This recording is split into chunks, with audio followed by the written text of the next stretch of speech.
من الشيطان الرجيم. بسم الله الرحمن الرحيم. وقال الذين كفروا لا تسمعوا لهذا القرآن والغوا فيه لعلكم تغلبون.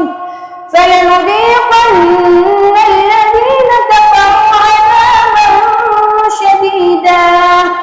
عذابا شديدا